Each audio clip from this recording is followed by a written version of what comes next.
Hello, welcome grade 12 children. I welcome you all to the Z Learning platform. Today, welcome you all to this English class. It's a first class. Today, we are going to see a poem, The Castle, written by Edwin Muir. Yes, let's see the first stanza. The first stanza. All through the summer at ease we lay, and daily from the turret wall we watched the mowers in the hay, and the enemy half a mile away seemed no threat to us at all. So let's see the stanza 1. All through the summer at ease. This is actually, it's saying about the castle. Okay, a castle in the sense, it says about a kingdom, the palace.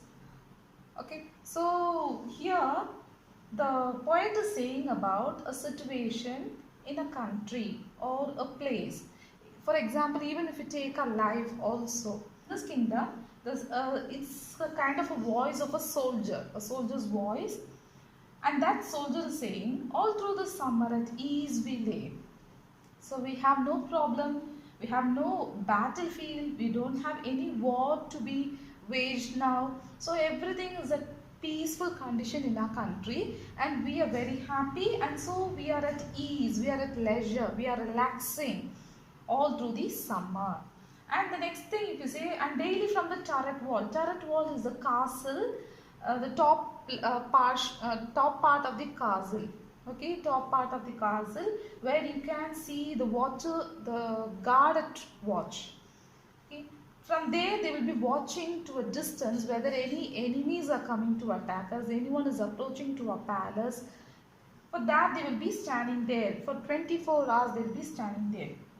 So from the turret wall, they could see the nearby places, all the farmers, all are being very busy at harvest. They are very happily, busily doing their work, and they are collecting their food in plenty. So these are the things, these are the views we are watching from our turret wall.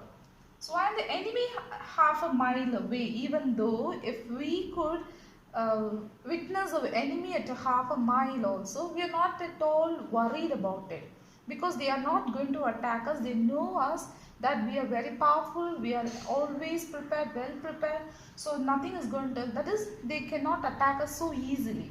In that way we are always watchful, and we are very loyal to our ruler or the king. In that way they seem no threat to us at all. That's what they are saying. It's not at all a threat for us.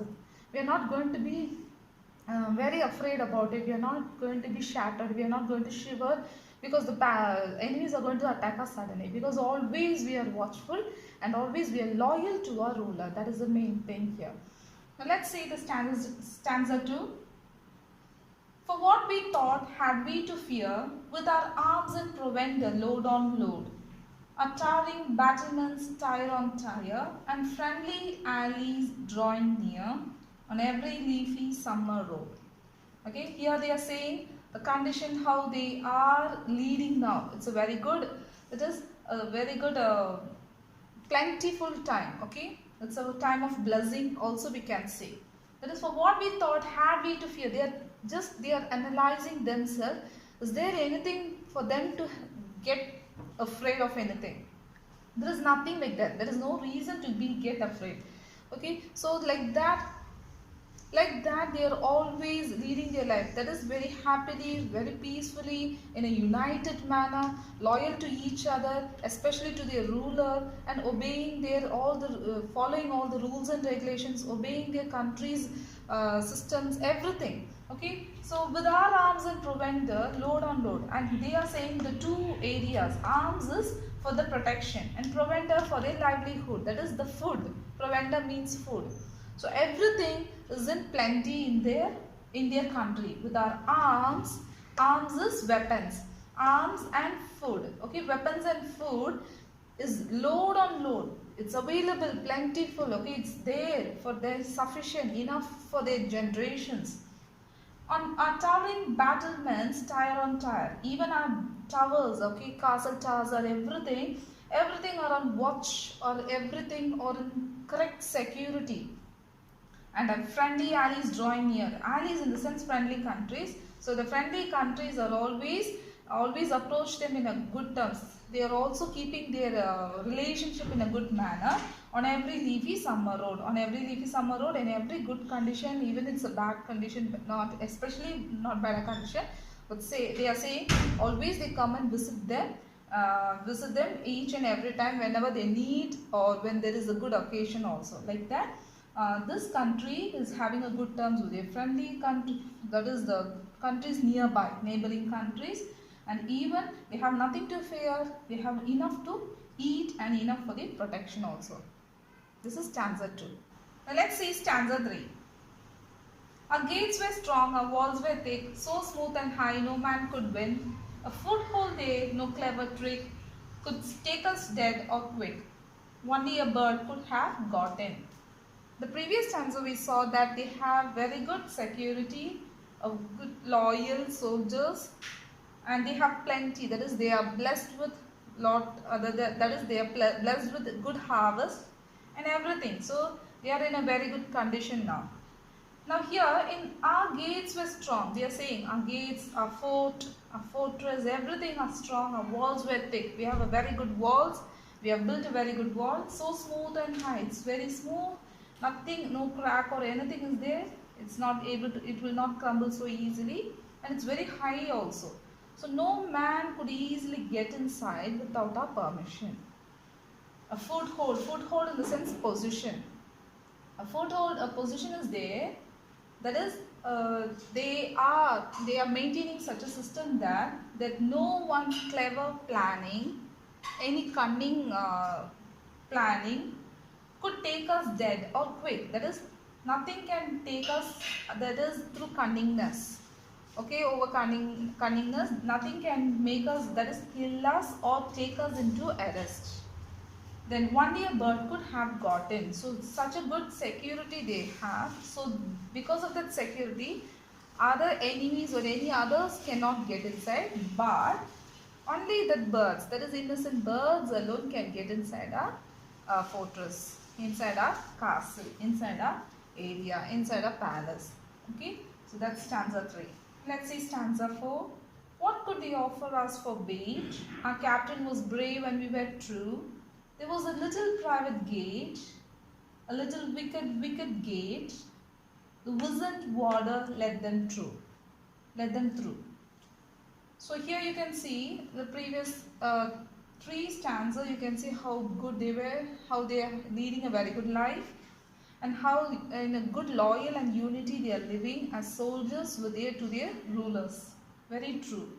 Now here they are saying nothing can get them, okay, nothing can make them to betray their country. Okay, so in a sense, money, gold, property or whatever it is, nothing can make these loyal soldiers to betray their country. What could they offer us for bait? They, in the sense, they refer to the enemy countries. They refer to the enemy countries, and these enemy countries cannot offer any bait to get us to betray. Okay, to make us betray our own country. That's a great reason also is there. Our captain was brave and we were true.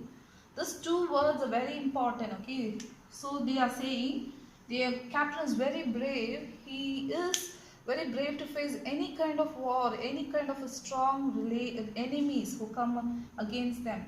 And they are, that is we, in the sense the we is soldiers. Okay, we indicate soldiers, we refer to the soldiers. We were true, they are very true to their captain and to the ruler.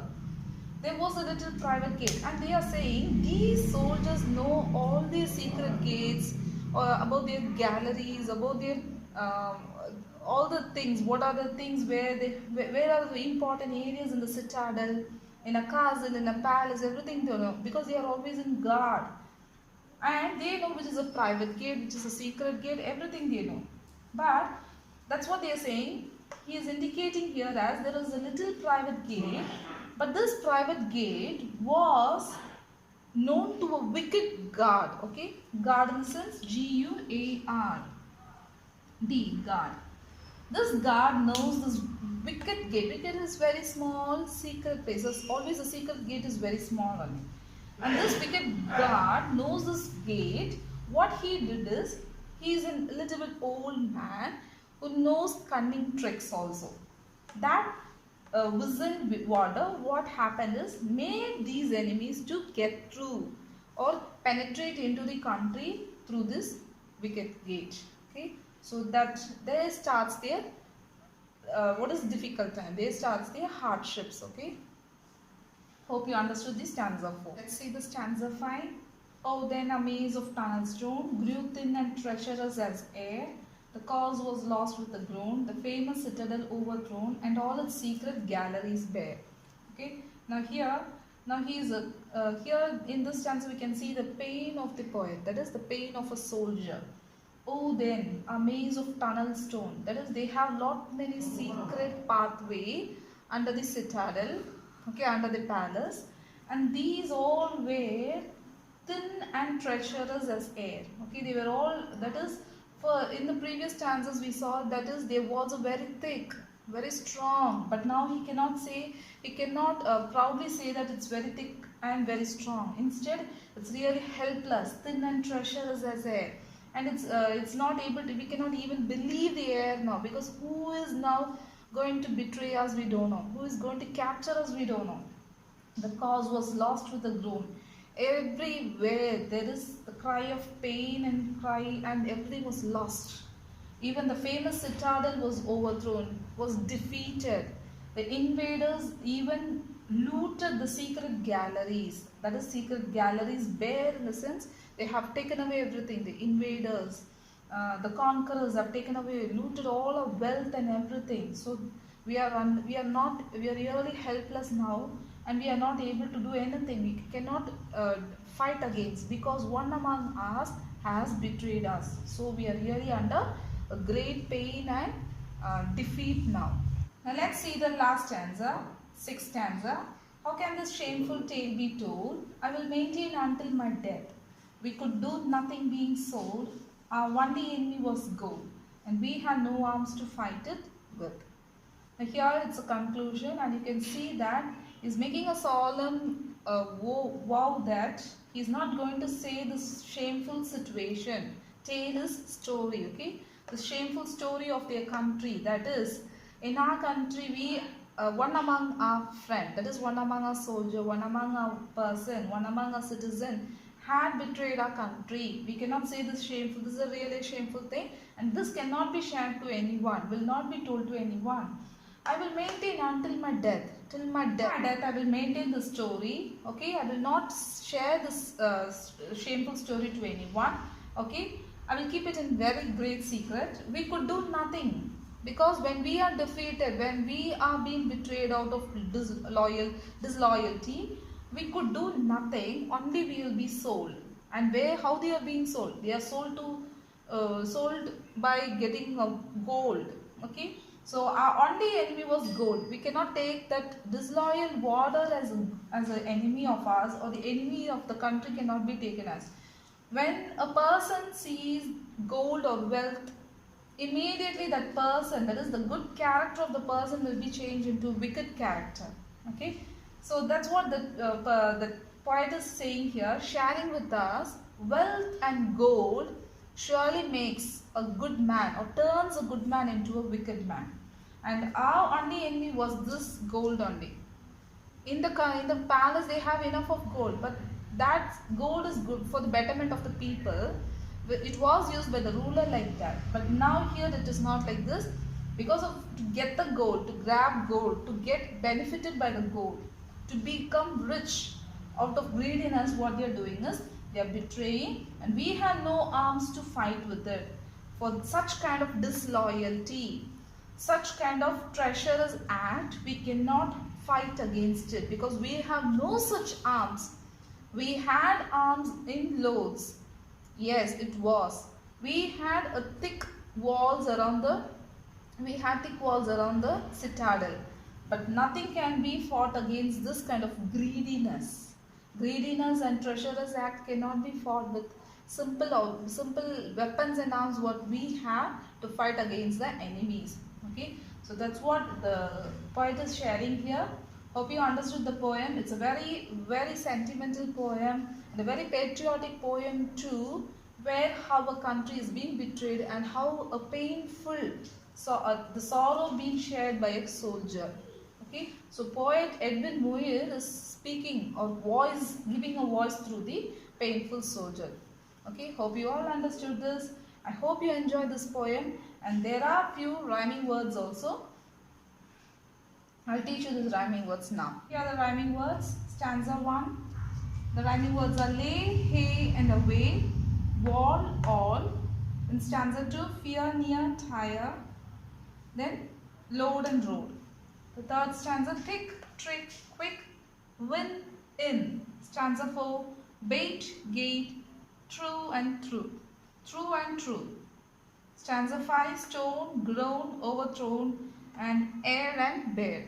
Stanza 6, rhyming words, toll, soul, gold, and death and width. And let's see the rhyme scheme for the stanza 1, 2, 3 and 4 now. Okay, stanza 1, lay, wall, hay, away, all. In the previous thing you saw that lay, hay, away was rhyming together. So we take them together as A, and wall and all, B. The same way fear, A, load, B, tire, A, near, A, road, B. Okay.